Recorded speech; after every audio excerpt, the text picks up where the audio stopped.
आमर कार्यक्रम रही से हिंजिली निर्वाचन मंडली को जीवे आस्का को आसुँच कवि सूर्यनगर को आसुँच तेणु अनेक कार्यक्रम रही गंजाम जिले में पूरा दिन तमाम कार्यक्रम रही से विभिन्न जगह को जीवे आमर आमे निष्पत्ति नहीं जेहेतु यही अंचल बहु क्षय क्षति होती आमर निष्पत्ति रही जे यही अंचल से देखिए क्षय क्षति को आकलन करने से आसुछंती एवं विशेष करके चाषी मानू भेटापी आसुछंती तांकर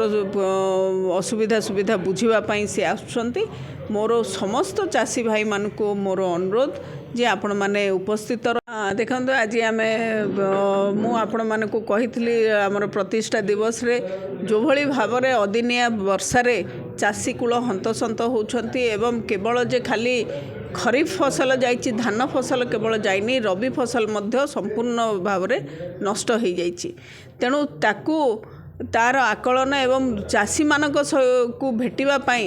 एवं चाषी मानक सुख दुखरे सामिल होगापाई आमर दलर सभापति तथा पूर्वतन मुख्यमंत्री श्रीजुक्त नवीन पट्टनायक महोदय कवि सूर्यनगर को आसंता सोमवार तथा 30 तारीख दिन आसुछंती